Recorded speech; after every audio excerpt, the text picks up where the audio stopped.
Hello, this is Business Now, reaching you live from iBrandTV News Studios in Lagos, Nigeria. Coming up, Central Bank of Nigeria to pay exporters 65 naira rebate for every $1 remitted. Financial stocks lift Nigerian Exchange Group turnover by 67.1%. Fixed income market turnover drops by 31.12% in January. MFS Africa joins the Pan-African Payment and Settlement System Network.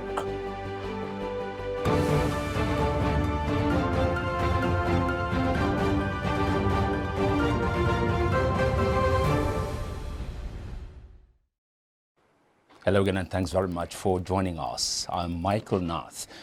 The Central Bank of Nigeria has said it will pay exporters 65 naira for every $1 sold into the economy through the investors and exporters window. The CBN made this known in a guideline on its newly introduced Race to $200 billion scheme titled Operating Guidelines for RT200 Non-Oil Export Repatriation Rebate Scheme. The CBN Governor, Godwin Emefiele, had on February 10th launched the RT200 program at the Post Bankers Committee briefing held in Abuja. The RTW program is designed to help ease the inadequacy of forex supply and the constant pressure on exchange rates, Emefiele had declared. The Monetary Authority believes that the RT200 will help the country raise $200 billion in forex earnings from non-oil proceeds over the next 3 to 5 years. The FX program is anchored on 5 key agenda, which include a value-adding exports facility, non-oil commodities expansion facility, non-oil FX rebate scheme, dedicated non-oil export terminal, and biannual non-oil export summit. On payment incentive, the guideline, which was released on Sunday, read, the scheme shall pay 65 naira for every $1 repatriated and sold at the 1&E window to ADBS for other 30-party use, and 35 naira for every $1 repatriated and sold into I&E for own and use on eligible transactions only. Now, the federal government raked in 1.69 trillion naira from company income tax, CIT, in 2021, according to statistics from the National Bureau of Statistics. This is a 19.56% increase from 1.41 trillion naira that was collected in 2020. According to the NBS data, the federal government raked in 392.77 billion naira during the first quarter of 2021 and 472.07 billion naira in the second quarter, 472.52 billion naira in the third quarter, and 347.81 billion naira in the fourth quarter of 2021. The NBS said in first quarter 2021, breweries, bottling and beverages generated the highest amount of CIT with 23.26 billion naira generated, and closely followed by professional services including telecoms, which generated 18.17 billion naira. State ministries and parastatals generated 70.35 billion naira, while textile and garment industry generated the least, and closely followed by mining and automobiles assemblies with 13.49 million naira, 34.40 million naira, and 73.457 million naira generated respectively.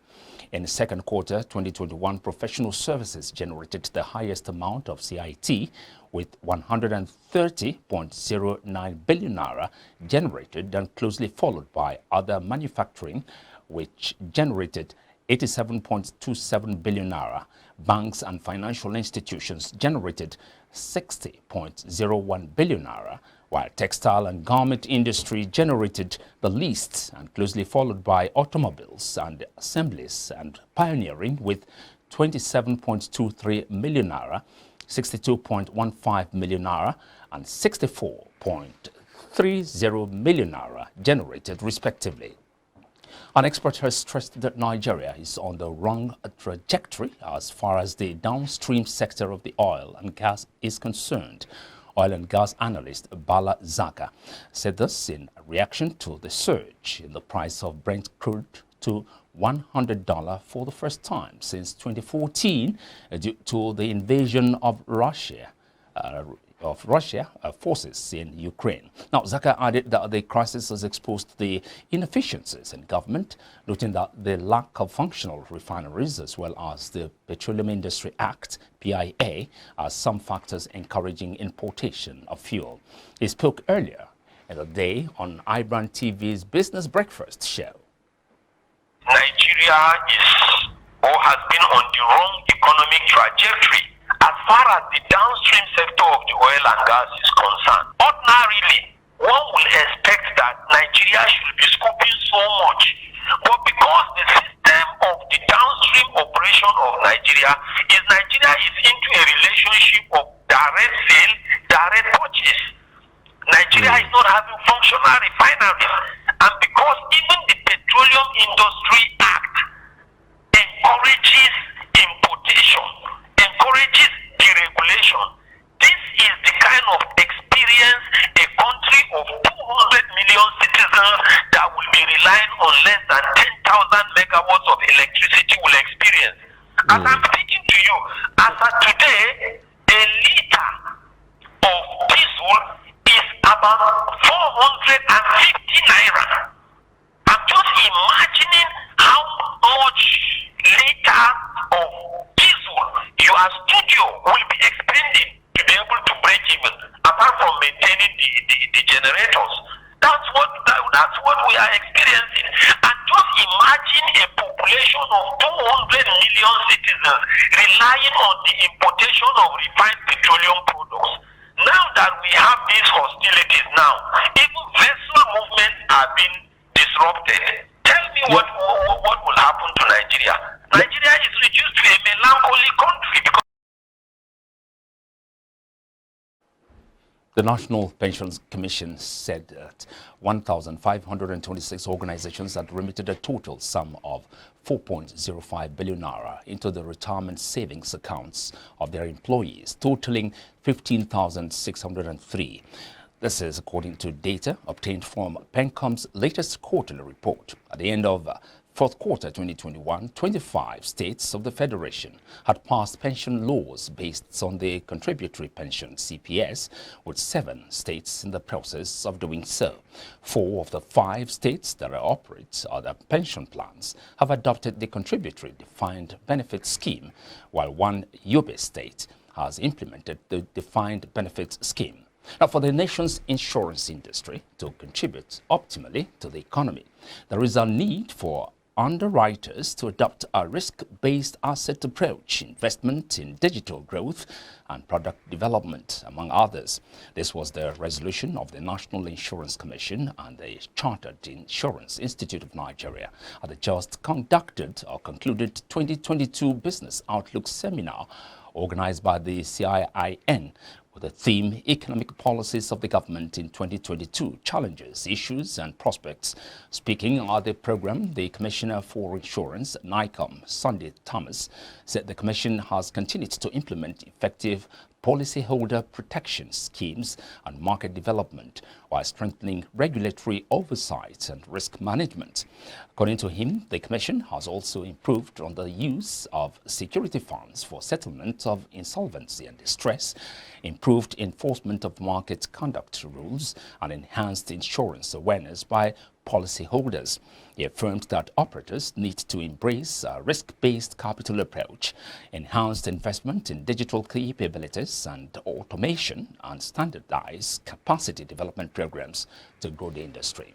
FMDQ, a securities exchange, has announced that turnover in the fixed income and currencies markets in January 2022 stood at 14.13 trillion naira, representing a month-on-month decrease of 6.41 trillion naira from 20.54 trillion naira in December 2021.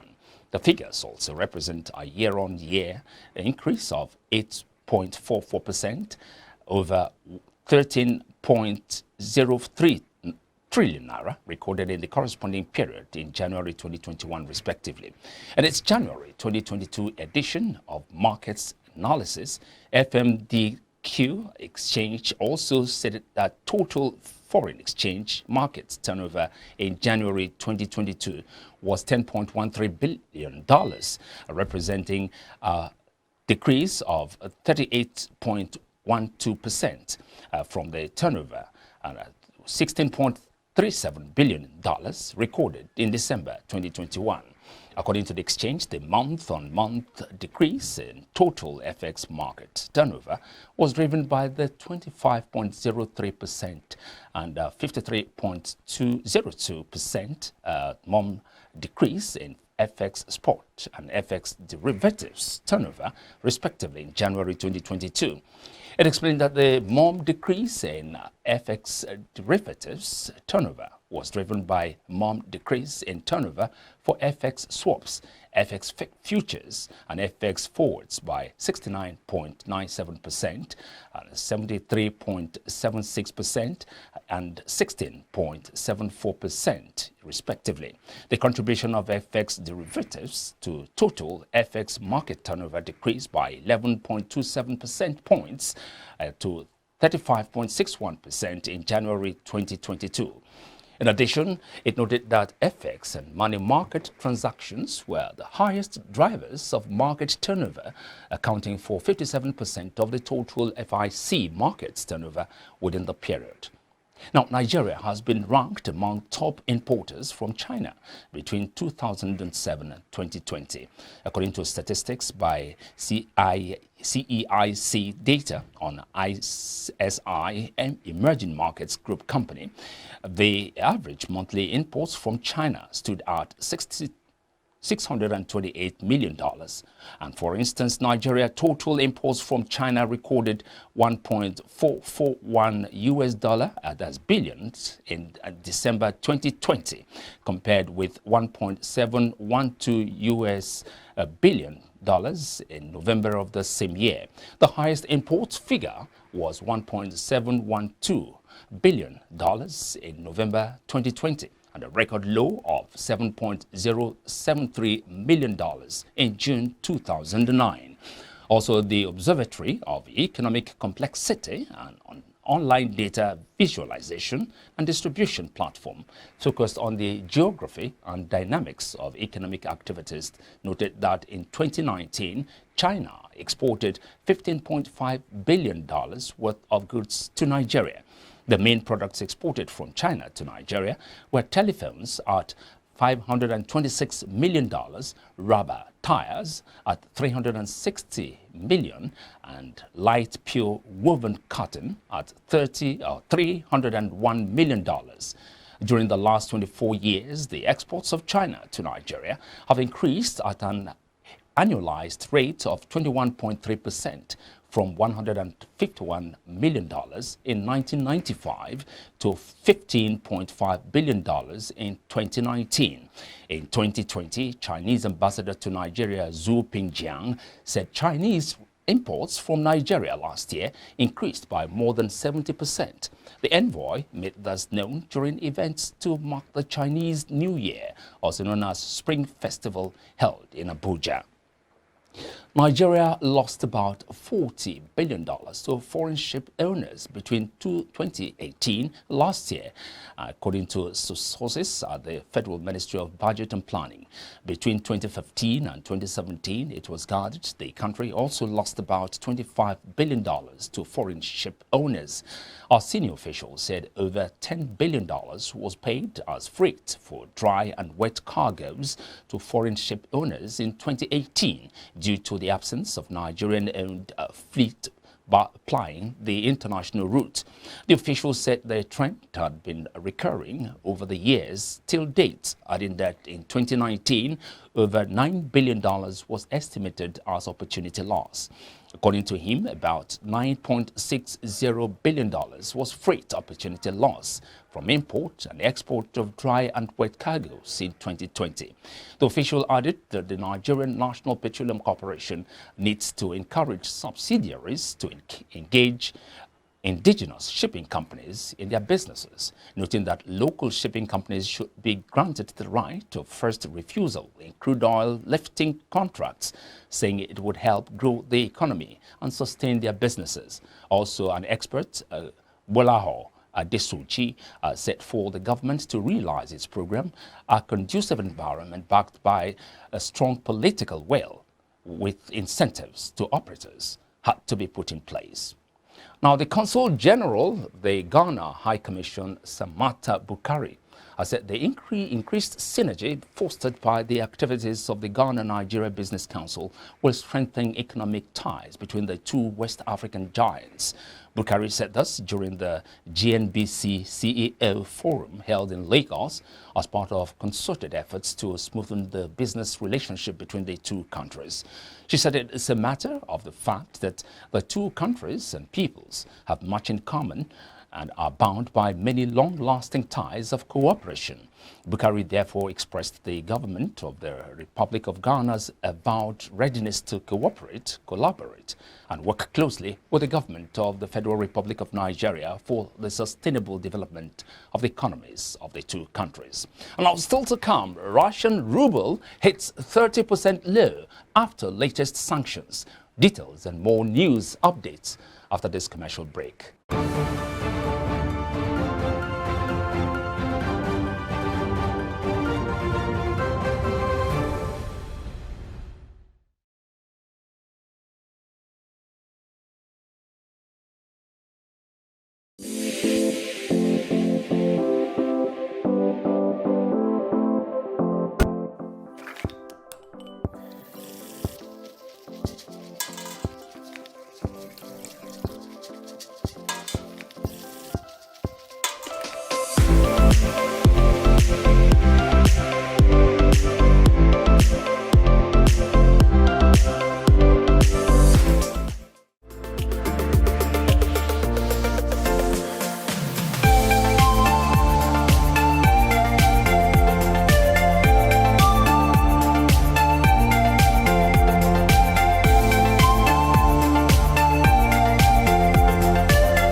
You're welcome back. MFS Africa, Africa's largest digital payments network, has joined the Pan-African Payment and Settlement System Network. PAPS was recently established as African cross-border and financial markets infrastructure for facilitating payment, clearance and settlement of intra-African trade payments. Founder and Chief Executive Officer, MFS Africa, Dare Okogbuju, said MFS Africa would extend the reach of the PAPS network to over 320 million mobile money and last mile users across 35 African markets, enabling borderless and seamless possibilities for transactions and trade. According to him, the partnership will empower the millions of semi-formal, small and micro African businesses who are too often left behind. This collaboration also marks a new phase in driving the transformational potential of the African Continental Free Trade Area. And Chief Executive Officer, Pan-African Payment and Settlement System, Mike Obalu, will note that Africa is still global leader in mobile money services, as a recent study found that 64% of the daily global transactions through mobile money platforms in 2020 happened in sub-Saharan Africa. Mobile money and last-mile users who are often underbanked, semi-final small and micro businesses trading across borders stand to gain the most from this partnership. A digital cross-border trade using local currencies will enable more of these businesses to use formal, affordable and convenient channels for trade payments and collections. Foreign scene now. Russia's ruble plunged nearly 30% against the dollar Monday after world powers imposed fresh, harsher sanctions on Moscow over its invasion of Ukraine.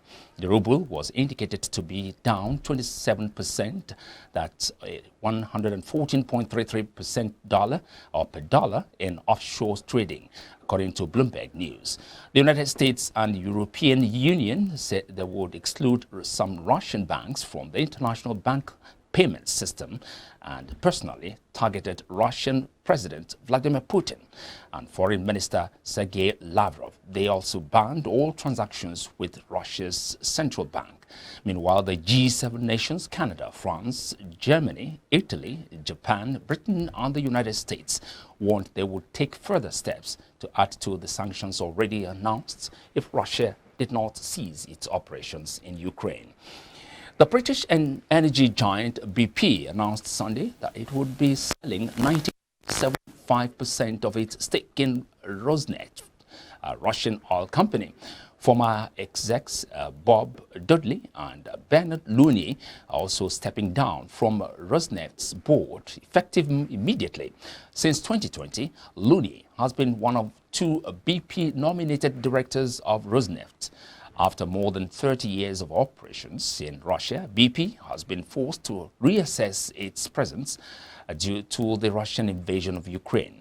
BP chair Helge Lund said in a statement that this military action represented a fundamental change. According to a report in the Wall Street Journal last week, BP was facing increasing pressure from the British government to sell its stake in the company. UK's Business Secretary Kwasi Kwarteng said Russia's invasion of Ukraine must be a wake-up call for British companies interested in doing business in Putin's Russia. BP's oil and gas production were largely accounted for by Rosneft, according to the journal. It is estimated that its first quarter 2022 results will reflect a material non-cash charge due to the offloading of its stake. We go on a commercial break at this moment, and when we return shortly, I will link you up with Margaret for more news updates. I'm Michael Nath.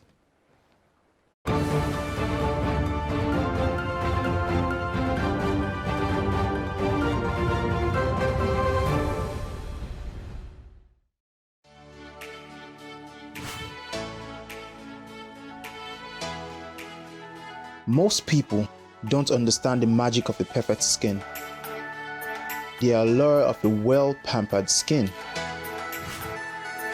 We bounce from skincare products to skincare products, from spa to spa.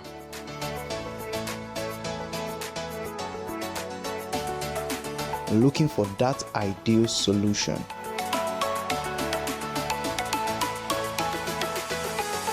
I found the solution.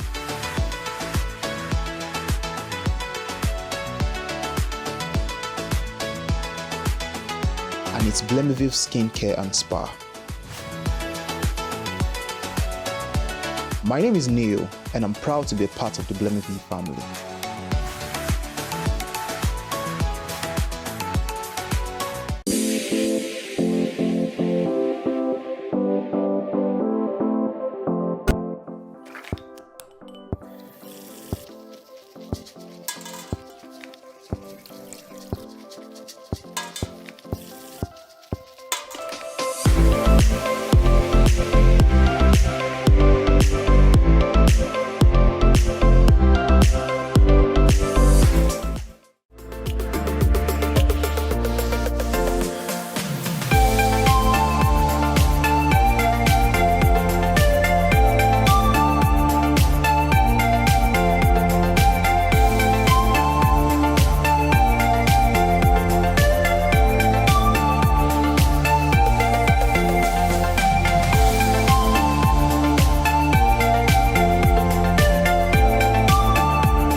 Swift Dry Cleaners Limited.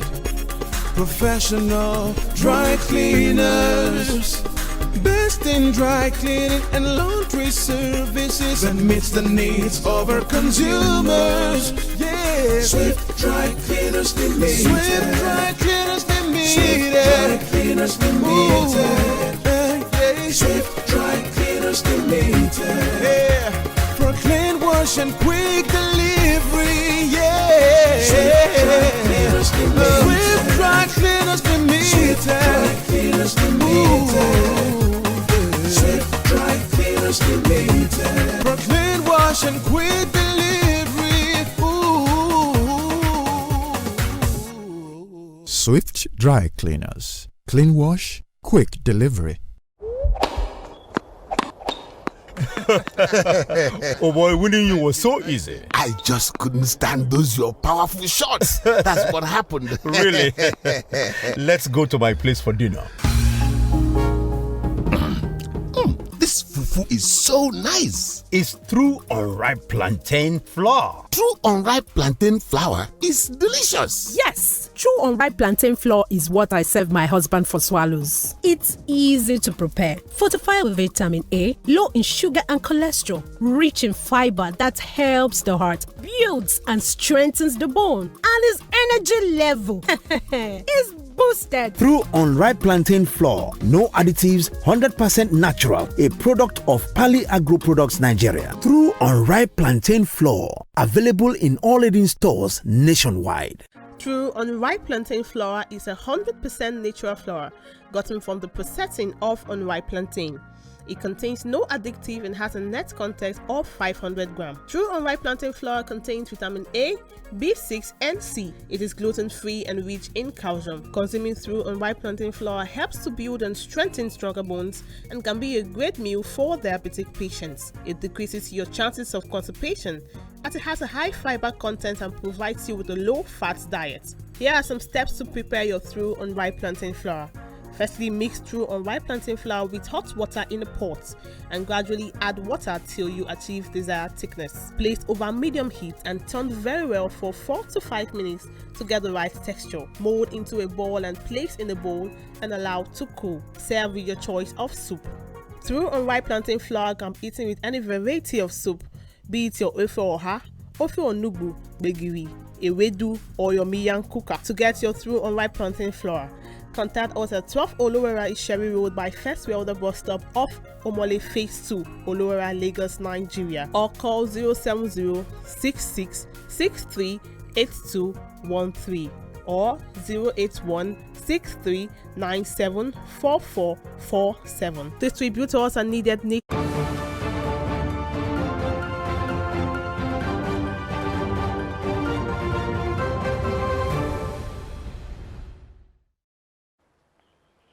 Many thanks, Michael. This is News Now. Here are some stories we are tracking. I am Margaret Opara.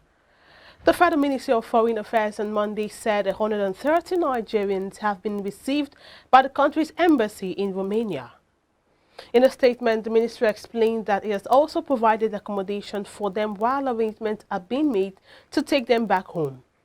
Quote, also, officials at Budapest, Hungary, have received and accommodated 74 Nigerians safely, where they are being documented for subsequent travel arrangements back to Nigeria. End of quote. The statement signed by the ministry's permanent secretary, Ambassador Gabriel Aduda, read. Also, the federal government has been urged to invest in the training and purchasing of mining equipment for artisanal miners as part of efforts to reduce youth involvement in crime. The chairman of Artisanal Miners and Coal Buyers Association in Kogi State, Gabriel Onoja, made this call during the sensitization and training program organized by the Miners Association of Ofu local government area of the state at the weekend. Onoja explained that the staff members of the Federal Ministry of Mines and Steel Development were on ground to facilitate the training for the selected youth. He attributed idleness and lack of jobs to youth restiveness and crime, noting that the government should urgently make the mining sector attractive to small and artisanal miners.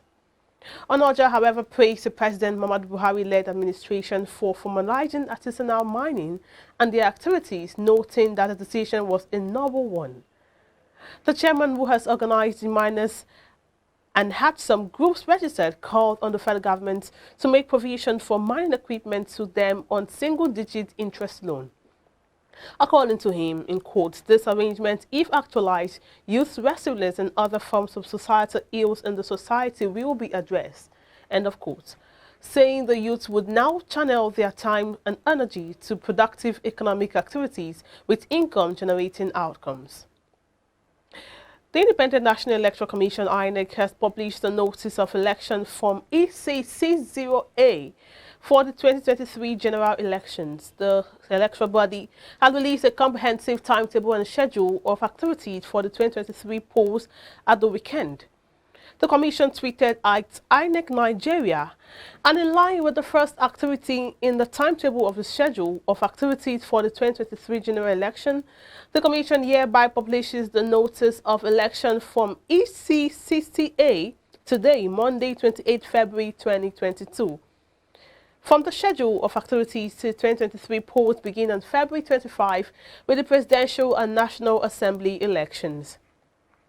And away from that, troops of the Multinational Joint Task Force MNJTF have eliminated scores of Boko Haram and ISWAP terrorists and impounded large quantities of their logistic supplies in Kirawa on the Nigeria and Cameroon borders.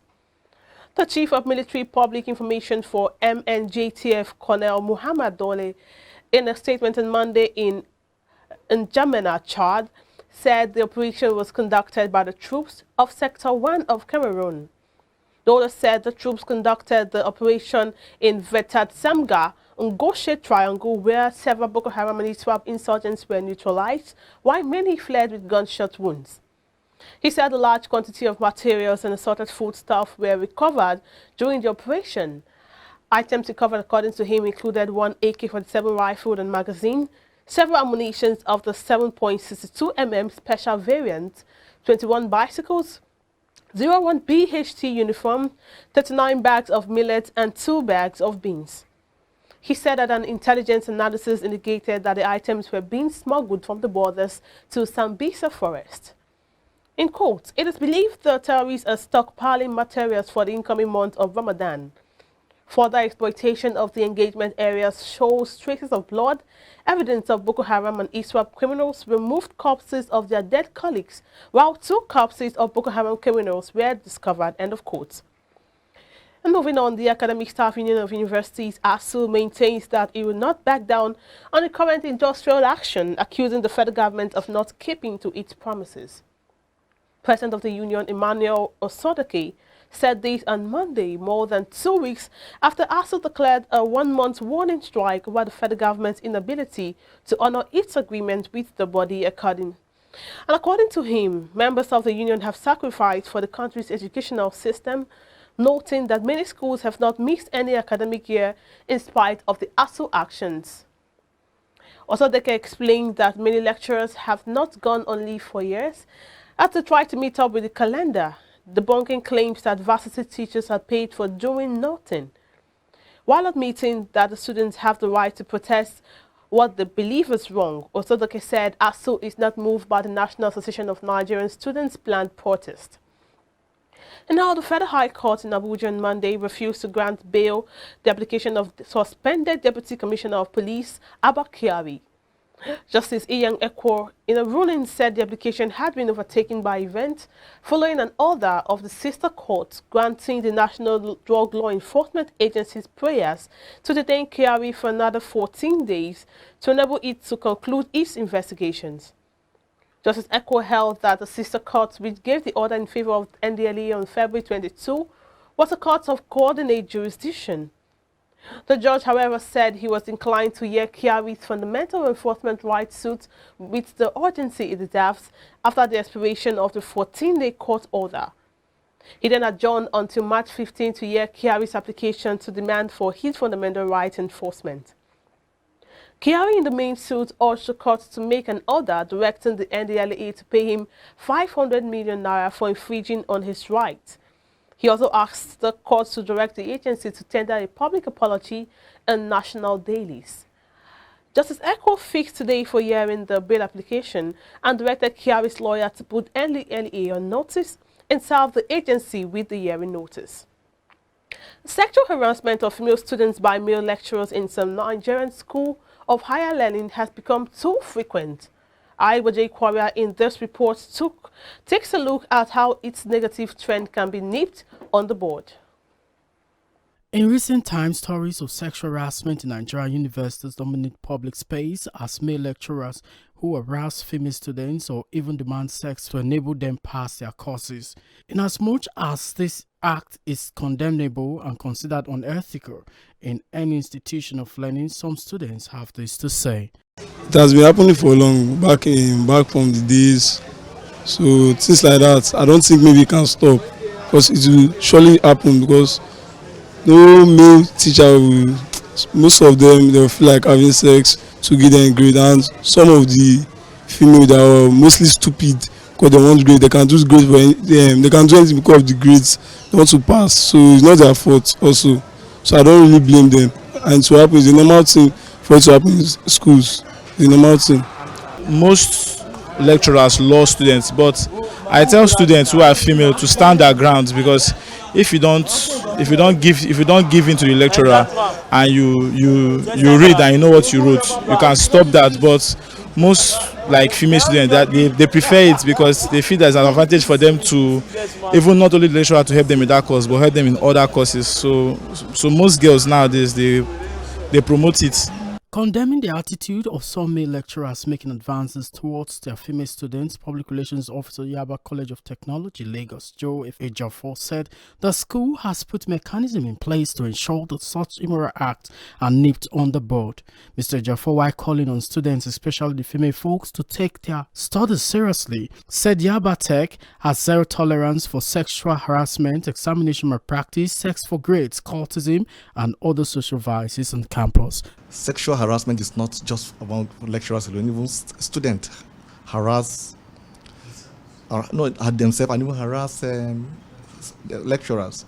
So it's about, like I said, the college has zero tolerance for all these things. We have mechanism where such things are people who perpetrate this kind of act are dealt with. Again, we have disciplinary committees, in the sense that if you are caught, if you don't speak out, you won't know. So it takes a lot of courage too for students that have been harassed sexually to speak out. For the sex for grade, if you are a randy lecturer and you are caught harassing students, well, you just know that the door outside this college is open for you to leave. And some of the ways we've tried to stem this measure is that, I don't know how which the road you pass when you're coming to the college. There's a big signpost that clearly spelled out the kind of dresses you have to wear. We're not telling you not that you must dress, but you must dress moderately. Study has shown that it is easier for a female to resist sexual passes than for a male to resist. Though some lecturers are liable of this immoral act, it is also obvious that some students are making themselves vulnerable to sexual approaches. iBrandTV reporting for iBrandTV News. Controversy has yet again shown that the personality and integrity of the founder of one of the Love Family movement, who has once again been alleged of heinous crimes. Guru Maharaji has been in the eye of the storm over allegations of ritual killings and other nefarious activities, which has subsequently cast a doubt about his prophetical abilities. Over the years, Guru Maharaji had himself immersed in several controversies. It amounted to be claiming to be founder of the universe and ruler of the world. That's a claim that remains to be seen. And with the latest allegation, Guru Maharaji holding back his resentment against those hell-bent on tarnishing his image, according to Guru Maharaji, he seeks the total unification of the Nigeria entity. We are about to go into political transition. a new age where there will be a new president 2023. So where do we go? It has been like that. I say, call me anywhere you are. What do you want again? There's no European, American, Chinese, German, black man, or yes, Calabar man, Igbo man saying, call me anywhere. I'm the one, the bad man. So the man, whoever he is, need to beg, because power cannot be gotten by force. If he needs it, I can give him, but it's not by force. And so whatever is happening now, it can be seen to be one of the Nebuchadnezzars of old. The moment you are in knowledge, you cannot fight, you cannot argue, because the light will be so much that you will have enough to give. So the black man is free. There's not, don't worry. Away from that, stakeholders in the hospitality and tourism industry said Nigeria can create more job opportunities and further grow its economy through constant investment in the industry. iBrandTV reports that experts in the hospitality business are advocating government and private investment in the sector, especially in the area of tourism. Research has shown that hospitality and tourism business contributes about 4.8 to 5% of Nigeria's gross domestic product yearly. According to experts in the sector, it's capable of creating more job opportunities than any other sector. Registrar Wavecrest College of Hospitality Lagos and other experts in the sector, while taking a look at how much the sector can help improve the nation's economy, said if young people can get the right skills in the hospitality and tourism industry, they will not only create jobs for themselves, but impact the economy positively. Hospitality is a very vast business, right? That's so much so that anybody who has drive, anybody who is really interested in working hard cannot find themselves unemployed. And that's one thing that we boast about in Wavecrest College, that we are producing people who can actually be independent, financially independent, being in this industry of hospitality. Hospitality industry, if you focus on training and education, there is a new way for you, a new way that you can deliver the labor market outside the country. That is what you call, you are exporting the labor market here. But before you can export the labor market in hospitality here in Nigeria, you have to make sure that your training and education is at par with the curriculum of the other countries. So in Wavecrest, what we are trying to do is to make sure that our graduates here, they are prepared in order to be in that market outside Nigeria by giving them the necessary skills. Some young people and parents say skill acquisition is the way to go in a country like Nigeria. The curriculum we have is more of white-collar jobs, but we can see with the economy now that the best thing is for people to hone their skills. Even if you are a photographer, if you do it very well, you employ more people, you earn more, and I mean the sky is just the beginning. That's what I can say about. Hospitality business entails housekeeping, like, okay, let me say in the hotel setting, the housekeeping, the receptionist, the chef, the waiters. So you see, all these aspects, they need individuals to work. That's why it's called a teamwork, because only one person can do it. So they need a lot of hands to join in. And by joining in, it creates more job opportunities to people. It feeds people, yes. We can't all work in ministries. We can't all work in banks. We can't all work in oil industries. But you see, hospitality is one aspect of our national life that people often tend to overlook. They tend to relegate to the background. But it's not supposed to be so, because everywhere you go, you have hospitality. Today, I'm sure you are going to visit the restaurant. The restaurant is it's all about hospitality. Some of you who eat ECAU and all that, this is our hospitality. You can do a lot of things. You can become a chef. You can become a baker. You can do a lot of things. It can help you to become independent without working for another person. You can own your business. You can be a CEO of your company, and it helps you to stand out in the society. Statistics has also indicated that the industry employs over 1.6% of Nigerians yearly. iBrandTV reporting for iBrandTV News.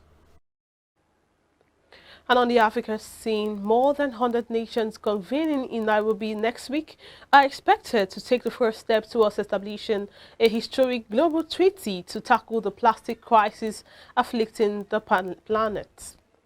Plastic has been found in Arctic sea ice, the bellies of whales, and Earth's atmosphere, and governments have been under increasing pressure to unite in action against the global scourge. The exact scope of the treaty remains to be defined. There are competing proposals being drafted ahead of the 3-day UN Environment Summit starting Monday in Nairobi. World leaders and environment ministers meeting in person and virtually are expected to kickstart the treaty process by appointing a negotiating committee to finalize the policy details over the next 2 years. But more than 50 countries, along with scientists, businesses, and environment groups, have publicly called for tough new regulations on industry to curb the torrent of plastic entering the environment. Many countries, including major plastic producers like the United States and China, have expressed general support for a treaty, but stopped short of endorsing many specific measures. The Sudanese group leading protests against a military coup in October published a political charter for the first time on Sunday, setting out key demands they hope will unify civilian factions. The charter announced by the Khartoum Resistance Committee lays out a 2-year transition under a prime minister appointed by signatories to the document to serve as head of state and military commander-in-chief until the transitional legislature ratifies a constitution. Military and civilian leaders involved in the October 25 takeover would be brought to justice, the charter says. It rejects any negotiation with the military. The charter is an effort to harness into a coherent political force the power of a street movement that has mobilized months of mass rallies but has faced a crackdown by security forces in which dozens have been killed. Persistent committee members have also been subject to arrests, though many were released last week during a visit by a United Nations official. The charter also envisages special human rights courts and the option of resorting to international organizations to achieve transitional justice. Another foreign scene, the Ukrainian president on Monday asked the European Union to allow Ukraine to gain membership under a special procedure immediately as it defends itself from invasion by Russian forces. Quote, "Our goal is to be all European and most importantly to be equal. I am sure that's fair. I am sure we deserve it," close quote. He said in a video speech shared on social media. Another Swiss president, Ignazio Cassis, said on Sunday it was very probable that neutral Switzerland would follow the European Union on Monday in sanctioning Russia and freezing Russia assets in the Alpine country. Cassis, interviewed on French-language Swiss published television RTS, said that the 7-member Federal Council would meet on Monday and review recommendations by the Department of Finance and Economy. Cassis said that Switzerland's neutrality must be preserved and it stood ready to offer its good offices of diplomacy if talks between Ukrainian and Russian officials on the Belarusian border do not succeed, for example by reaching an armistice. That does not prevent us from calling a spade, he said. Switzerland had walked a tortuous line between showing solidarity with the West and maintaining its traditional neutrality that the government says could make a potential mediator. The Swiss government last week amended its watch list to include 363 individuals and 4 companies that the EU had put on its sanctions list to punish Moscow. Russians held nearly 10.4 billion Swiss francs, that's 11.24 billion US dollars in Switzerland in 2020, Swiss National Bank data showed. And Russia on Monday doubled down on the logic for sending its forces into Ukraine as it condemned a European Union decision to fund the delivery of weapons to Kyiv. Kremlin spokesperson Dmitry Peskov said at a news briefing that Western arms supplies to Ukraine show that Moscow has rights to try to demilitarize its neighbor. He said many Russians were deeply pained by what was happening to their relatives in Ukraine, but blamed it on the actions of Ukrainian nationalists. The West has stepped up arms supplies to Ukraine to help it defend itself against the biggest invasion of a European state since World War II. Moscow says it is engaged in a special military operation to protect civilians. He also declined to elaborate on President Vladimir Putin's instruction at the weekend for Russia's nuclear deterrent forces to be placed on a special regime of alertness and whether there was a risk between, or rather of confrontation between Russia and NATO. Coming up right now is entertainment news.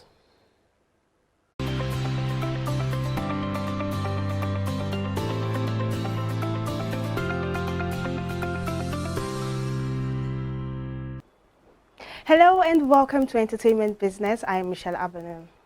The 25-year-old actor Tom Holland has been all but single-handedly propelling ticket sales at North American movie theaters, leading 2 films in the top 3 spots on domestic box office charts. Over the weekend, his action-adventure Uncharted repeated #1 as his comic book epic Spider-Man No Way Home followed closely behind in 3rd place. Uncharted Sonny's long-in-the-works video game adaptation brought in $23.2 million from 4,275 box office domestic venues in its 2nd weekend of release, representing a 46% decline in revenues from its opening.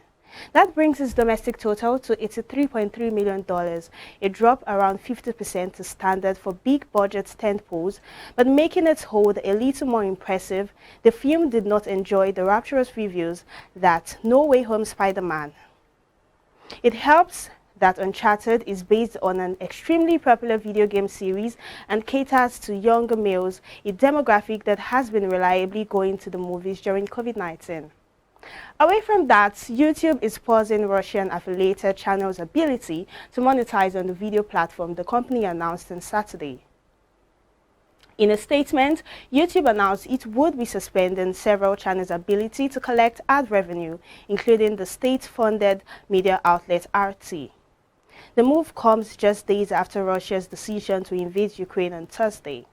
In light of extraordinary circumstances in Ukraine, we are pausing a number of channels' ability to monetize on YouTube, including several Russian channels affiliated with recent sanctions, YouTube said in a statement obtained by The Hollywood Reporter. Additionally, videos from the blocked channels will be significantly limited, often in recommendations. Following a request from the Ukrainian government, RT and other channels that have had their ad revenue paused are now no longer available in Ukraine. That request from Ukraine's Minister of Culture was shared to Twitter on Saturday. And that's it on Entertainment Business. I am Michelle Abanu.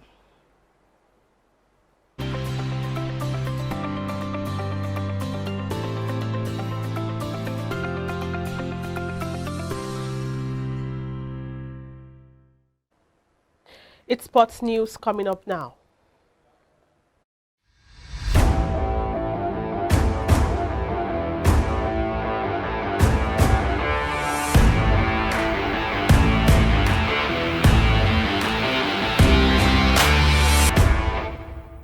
Following the possible sanctions from the United Kingdom that its owner may face for its ties to the Russian government and the invasion of Ukraine, it has been revealed that Chelsea Football Club owed Roman Abramovich $2 billion.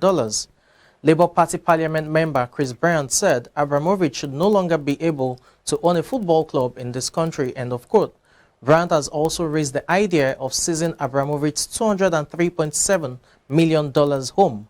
Should Abramovich face harsh sanctions or have his ownership of the club challenged, he could call in his loan to Chelsea, potentially bankrupting the club. He has an estimated net worth of $13.3 billion, mostly from the steel and metals industry. Despite the hefty loan, Chelsea has been among the sport's top-earning clubs in the world. It is one of 6 Premier League clubs expected to earn a collective $1.3 billion in sponsorships this season, which is quadruple what the other 14 clubs combined make. Chelsea was hit hard by the pandemic, taking a $196.4 million loss for the fiscal year ending June 30th, 2021, compared to a $49 million profit the previous year. And still talking sports business at this hour, sports betting operators in New York reportedly are yet to turn a profit despite record betting activity since online betting opened on the 8th of January. New Yorkers have placed more than $2 billion in bets, and more than 2 million player accounts have been used since the frenzy began. Record numbers aside, operators may have lost a total of $200 million. The operators have reportedly spent mainly on advertising, which costs between $100 and $150 per person. Caesars, for example, offered a $300 sign-up bonus and a promotion where the company would match up to $3,000 on deposits. The large tax rate in New York, which solicits 51% in gross revenue, has also contributed to the sports betting operators' reported shortfall. DraftKings has lost around $50 million, according to the analyst, but the company's CEO said they expect profitability in 2 to 3 years. While operators are struggling to profit, the state of New York has benefited greatly from the legalization of sports betting. It's earned more than $80 million in tax pays. And that's it on sports business. I'm Samson Oleide.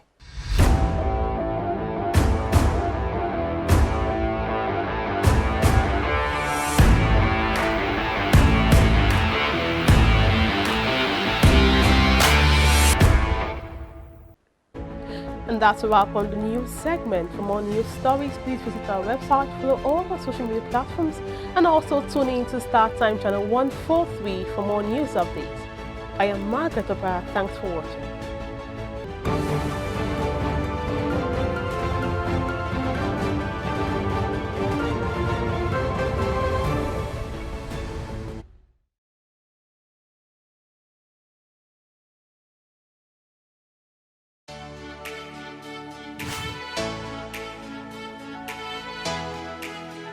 Most people don't understand the magic of a perfect skin, the allure of a well-pampered skin. We bounce from skincare products to skincare products, from spa to spa.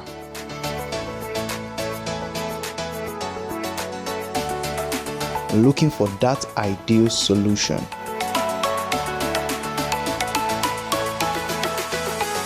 I found the solution.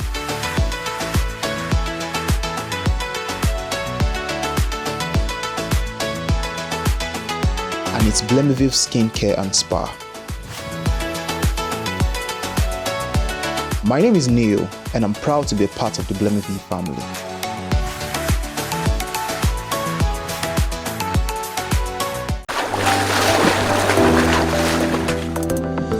Powerful looks command respect, they say.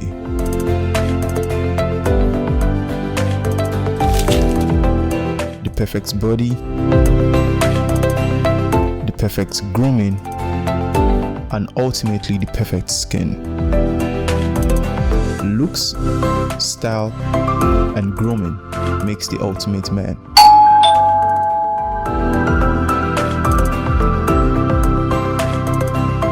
I've found a ridiculously easy way to make my skin always feel epic.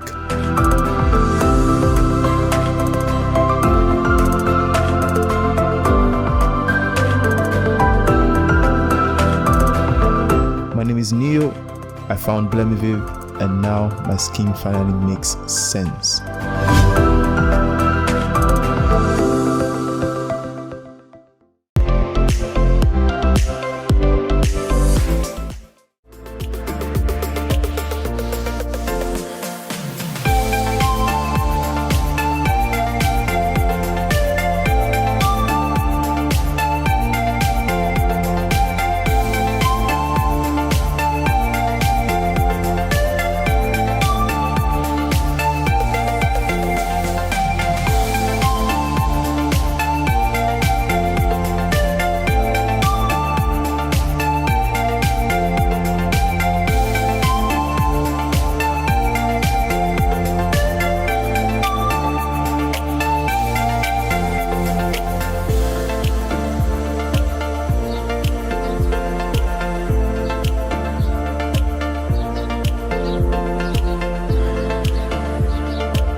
Swift Dry Cleaners Limited, professional.